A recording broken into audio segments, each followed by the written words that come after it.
Siemka, ja jestem Adacho i tytuł tego odcinka absolutnie nie kłamie. Obejrzałem 15 odcinków Bleacha, w tym 14 ostatnio w niedzielę na live'ie. Być może nie słyszeliście jeszcze o tym, chociaż trąbiłem o tym ostatnio dość głośno.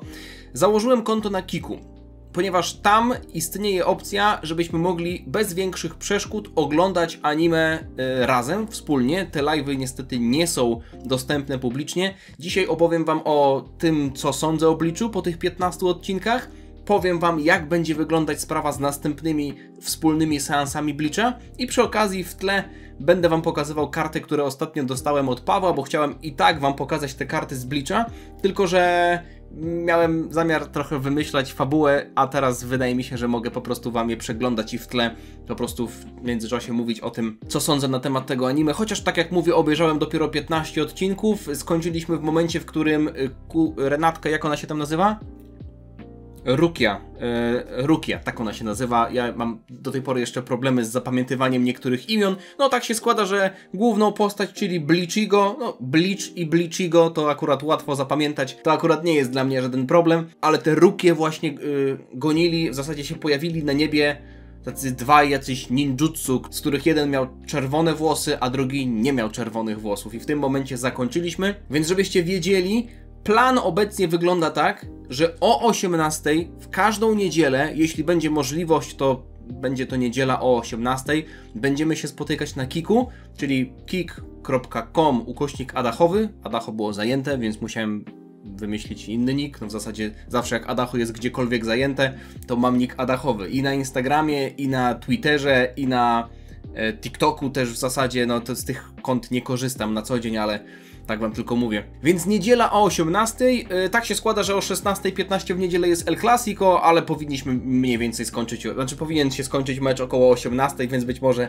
będzie tak, że 5-10 minut się spóźni, jeśli będzie dużo doliczonego czasu gry. Więc najpierw opowiem wam o kilku sprawach technicznych tyczących się tych streamów, a chwilę później powiem wam o tym, co sądzę o tym anime, mimo tego, że tak jak mówię, nie będę się wypowiadał na temat całości, bo dużo z was mówiło, żebym się po prostu nie przejmował pierwszymi odcinkami. Swoją drogą, to jest moja chyba ulubiona postać, nie licząc Papugi. Kogo jeszcze tak lubiłem? Chyba w zasadzie Papuszkę. Czad też jest ok, ale myślę, że Papuszka to jest moja ulubiona postać zdecydowanie na pierwszym miejscu, ale jeśli miałbym tak na poważnie powiedzieć, która postać jest moją ulubioną, no to Rukia. To jest postać, którą bardzo lubię, podoba mi się jej design, jej zachowanie, jej też pochodzenie, do tej pory no tak naprawdę nie wiem o niej jakoś szczególnie dużo, chociaż ubolewam, że na tym obecnie rysunku, który tutaj wam pokazuję, ona wygląda jakoś inaczej, jakby ten model postaci się zaktualizował z czasem. Tego akurat gościa jeszcze nie znam, chociaż design jego kojarzę. Kilka spraw tyczących się technikaliów, to jest tak przede wszystkim. Dużo osób z was pytało, czy te zapisy będą możliwe do obejrzenia. O, to jest ten typek, którego ostatnio poznaliśmy, ten niszczyciel. Tak było w polskich napisach, chociaż wy mówiliście, że to raczej na to się mówi Quincy, prawda? Czyli ta taka grupa osób, która została 200 lat temu, tak dobrze mówię, 200 lat temu wymordowana przez Shinigamich, a oni też się bili z tymi pustymi. O! Tutaj mamy chyba jakiś spoiler. No, udam, że tego nie widziałem. Nie wiem, o co to chodzi tak czy siak, więc może nie powinienem tych kart przeglądać, albo nie powinienem czytać nazw. No ale niech będzie, że sobie będę spoilerował.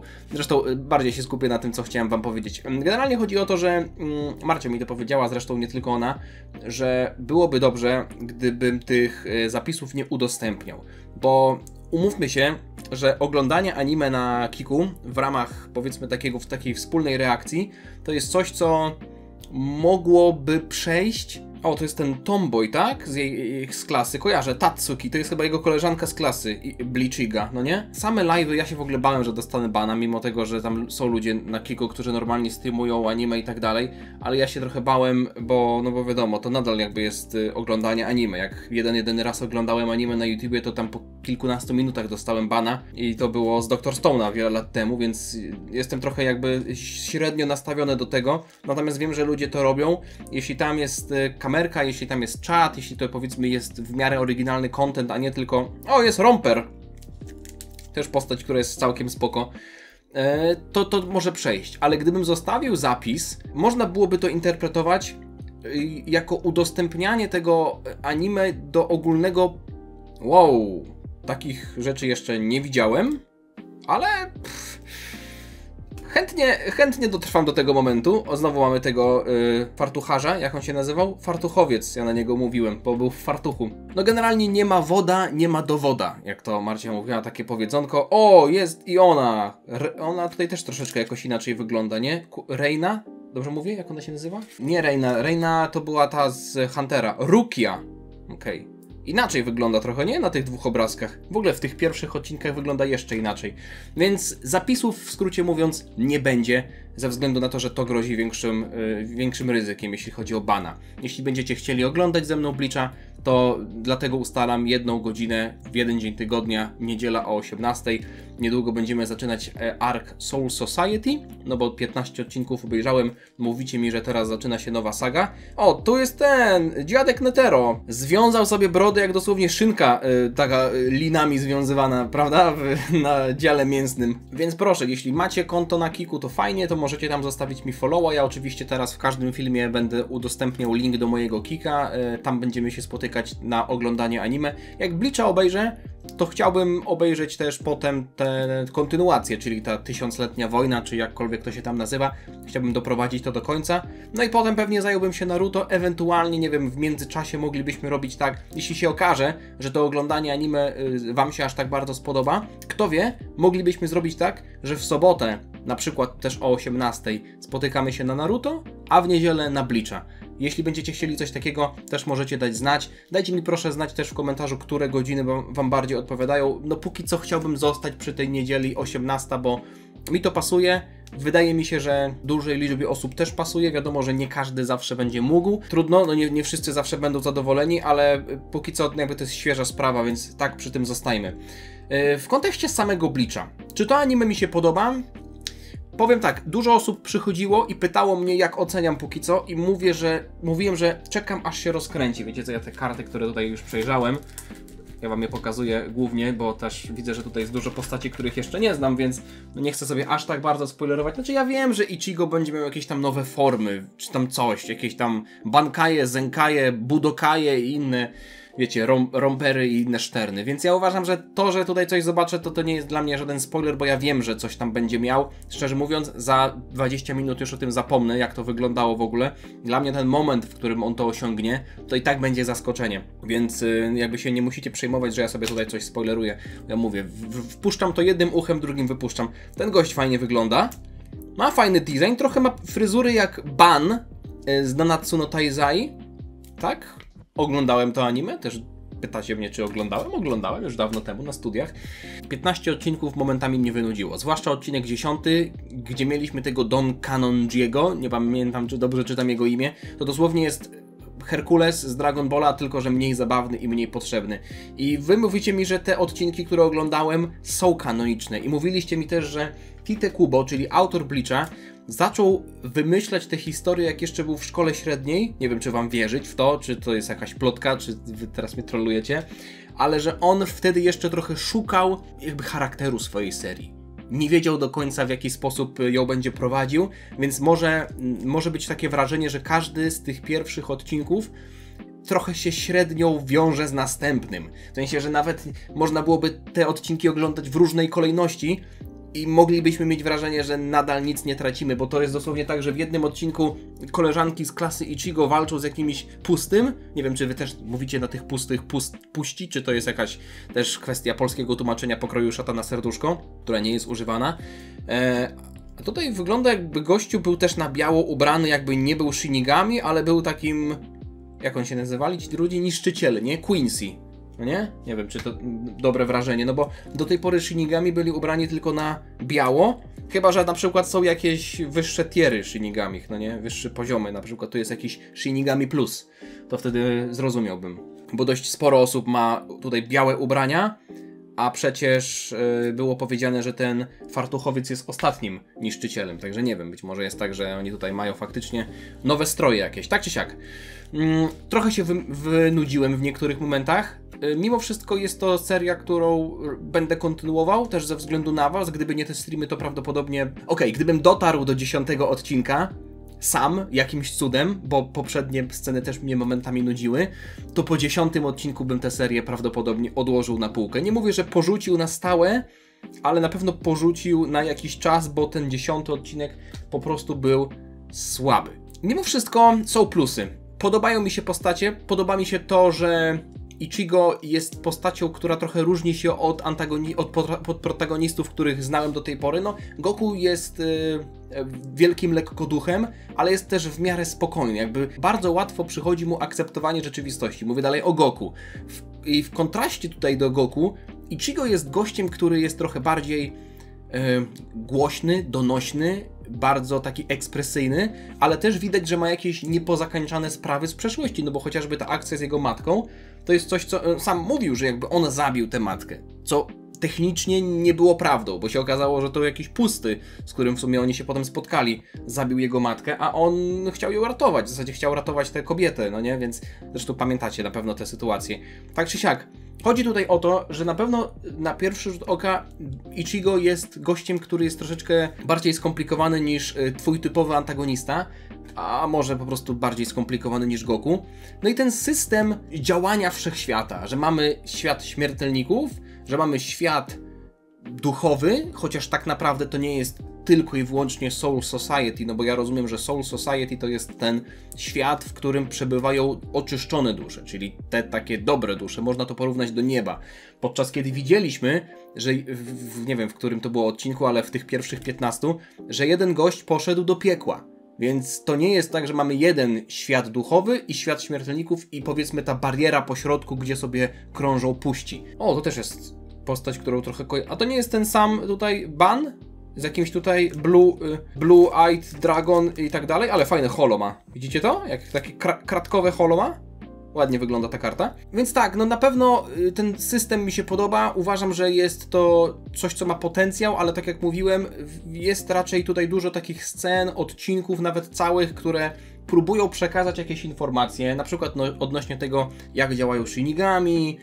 Mieliśmy ten odcinek właśnie z tym Quincy, mieliśmy odcinek, kiedy widzieliśmy to Soul Society, gdzie było tych dwóch typów. Ja nazwałem jednego Mariusz, kiedy Mariusz przyszedł, żeby Rukię, będę sobie zawsze kojarzył z Rukolą jej imię, żeby Rukię zapytać, dlaczego jest tak długo w świecie śmiertelników, zbadać te akcje, no nie? Czyli mieliśmy też pokazane, że to Soul Society to tak naprawdę jest świat, który wygląda w miarę normalnie, że nie można odróżnić go od świata śmiertelników. I jakby, czy to nie jest przypadkiem Aizen z Bleacha?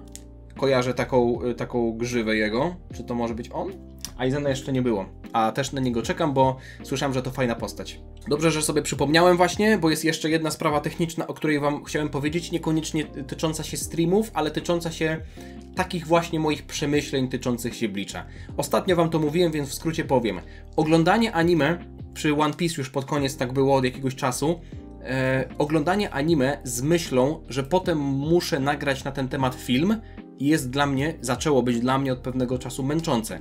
Więc przestałem cieszyć się aż tak bardzo One Piece i trochę cieszyłem się, że doszedłem już do końca One Piece. Bo myślałem sobie, teraz nie muszę oglądać anime i jednocześnie notować, robić sobie notatek, zapisywać tych wszystkich rzeczy, które mi się w głowie pojawiają. Bo często było tak, że oglądałem anime, potem nawet tak robiłem z mangą. Dlatego chociażby do dzisiaj nie nagrałem żadnego filmu o mandze One Piece, bo ja mam przygotowane jakby notatki tyczące się mangi One Piece, które wtedy mi powiedzmy w głowie świtały, ale dla mnie to było totalnie męczące, że nie mogłem się w 100% skupić na oglądaniu albo na czytaniu, bo zawsze gdzieś z tyłu głowy miałem to, że mam otwarty notatnik i muszę sobie zapisywać rzeczy, o których chciałbym potem powiedzieć na YouTubie w filmie.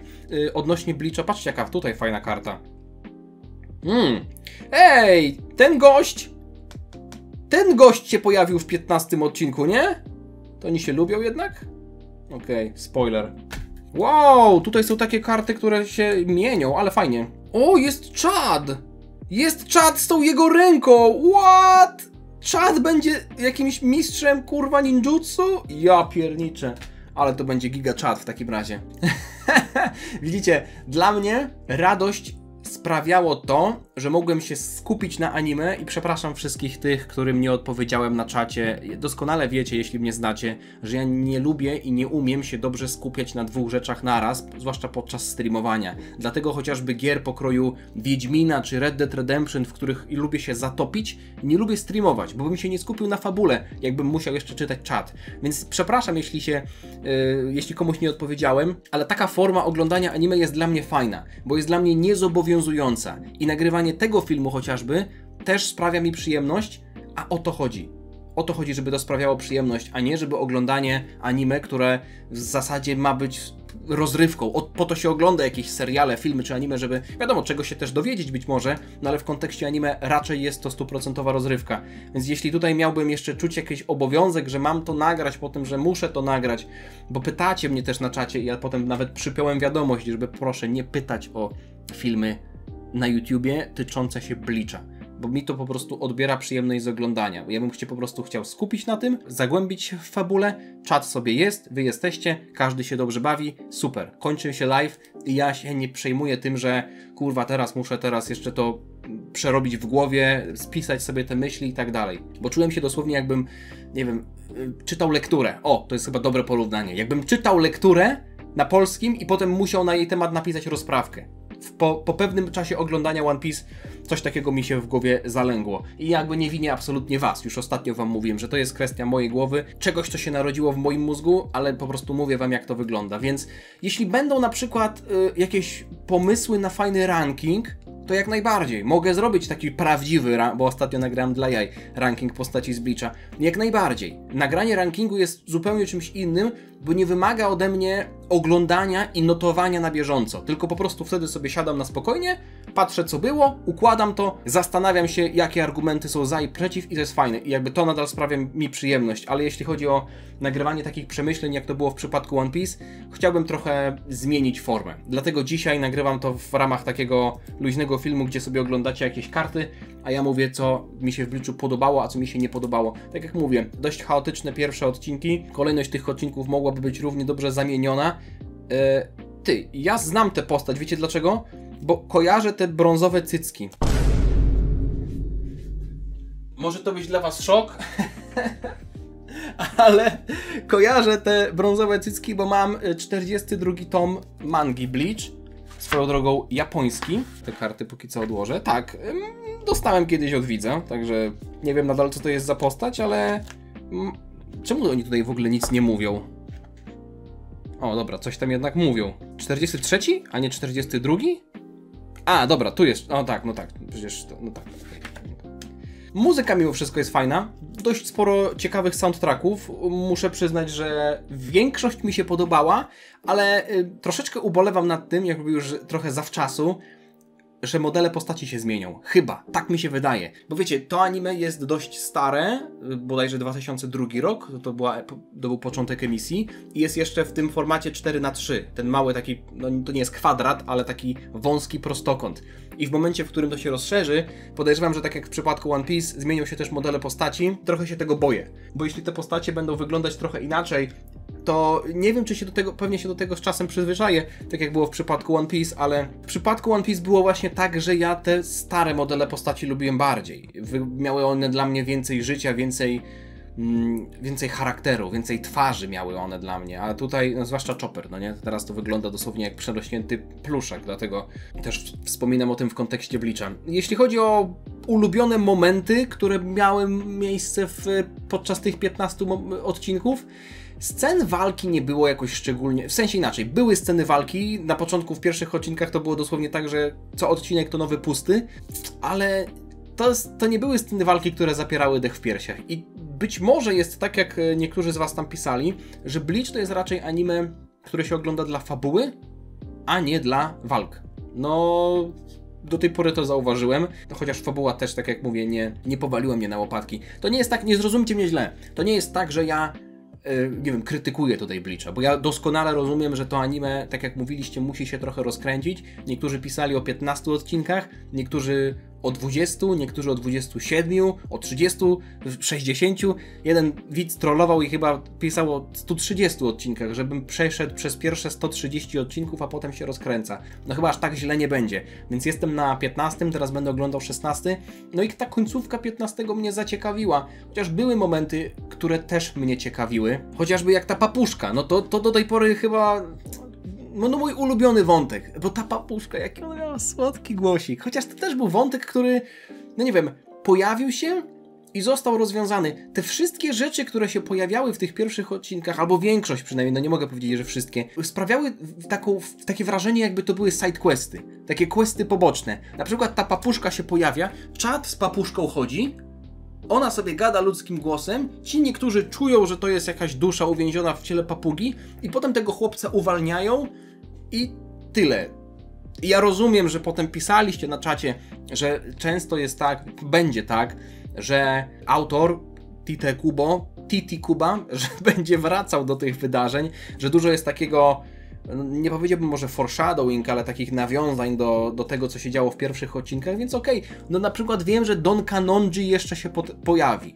Po co? Nie mam absolutnie żadnego pojęcia, ale być może papuszka też się jeszcze pojawi, tylko że po tych 15 odcinkach te wątki sprawiały wrażenie kompletnie ze sobą niepowiązanych. Mimo wszystko relacja Ichigo i Ruki jest czymś, co też się trochę pogłębiło na przestrzeni tych niektórych odcinków. Na początku to oni, w zasadzie Rukia trochę go ignorowała, potem zamieszkała u niego w szafie, teraz udaje też jego koleżankę z klasy, nawet przy tam innych koleżankach mówiła, że to niby są tylko przyjaciele, no ale potem na koniec tego odcinka, kiedy wiecie, był taki romantyczny zachód słońca, ona tam do niego podeszła i zapytała, czy się dobrze czuje. Więc ja tam nie wiem, no ja tam się niczego nie doszukuję, natomiast może będzie tak, że Rukia się z Ichigo zwiąże. No nie wiem, może tak będzie. Nie wiem, nie mówcie mi, że będzie, czy nie, ale no byłoby ciekawie. Powiem wam, ten wątek jeszcze, który mi się dodatkowo podoba, to ten Kon, czyli ten misiek, który na początku nie był miśkiem, chociaż tutaj też jest rzecz, której się muszę przyczepić, bo w momencie, w którym Ichigo przejął, na zasadzie oddał swoje ciało temu Konowi, temu groszkowi, ja tak na niego mówiłem, bo miał tę duszę swoją w groszku, to była sztucznie stworzona dusza, no nie?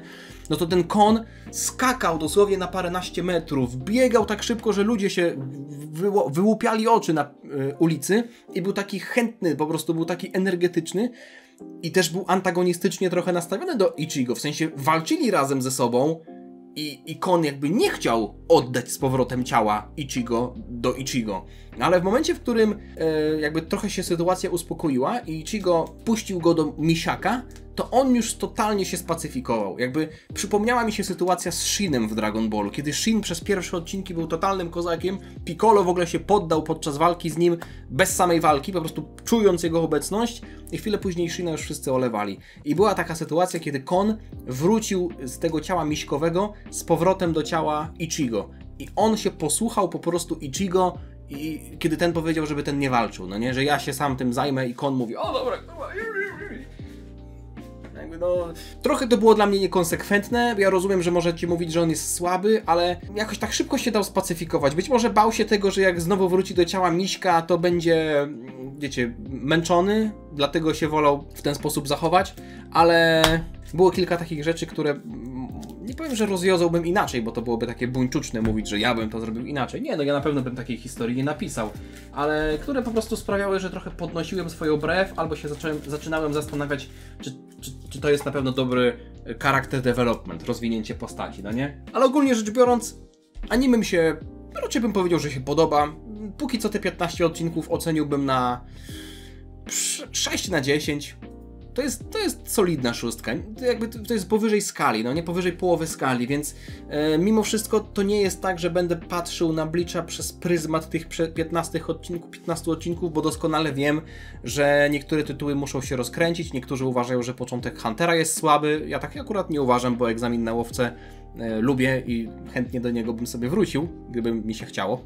Gdybym oglądał anime na co dzień, to bym pewnie sobie obejrzał go jeszcze raz. Sagę Mrówek mimo wszystko oglądałem kilka razy, bo to jest moja ulubiona saga. Ale wiecie, jestem raczej pozytywnie nastawiony, ale tutaj też jest podziękowanie dla was, bo gdyby nie wy, gdyby nie to, że możemy oglądać to razem i gdyby nie to, że mogę na bieżąco was o coś pytać, to absolutnie by mi się nie chciało. Absolutnie. Więc mam nadzieję, że będziemy mogli sobie to kontynuować. Zapraszam Was do followowania i do subskrybowania. Nie wiem, co tam można robić. Subskrybować też można, tylko że to jest taka forma wspierania. To możecie po prostu za darmo zostawić followka na Kiku. Link oczywiście znajdziecie też w opisie. Wtedy nie przegapicie żadnego live'a. Ale jeśli mielibyście przegapić, no to po prostu zapamiętajcie. Niedziela o 18:00. Widzimy się też w tę niedzielę. Jeśli chodzi o kolejne przemyślenia, to może nagram to w takiej luźnej wersji jak teraz, w formie tylko bez kart, no bo już nie będę miał kart, ale nie chciałbym robić tego tak jak robiłem w przypadku One Piece. Raczej w formie takiego może audiobooka, no nie? Czegoś takiego, takich luźnych, spontanicznych, nieprzygotowanych przemyśleń, bo ja tutaj nic sobie nie przygotowywałem, po prostu wyciągnąłem karty i powiedziałem to, co mi leżało na sercu. Jeśli o czymś zapomniałem, to trudno, wspomnę o tym następnym razem, a póki co dzięki Wam za oglądanie, widzimy się niebawem, trzymajcie się, aha, możecie też zostawić lajka. Zostawcie lajka. Jeden like to jeden Bleachigo z Bleacha. Diana.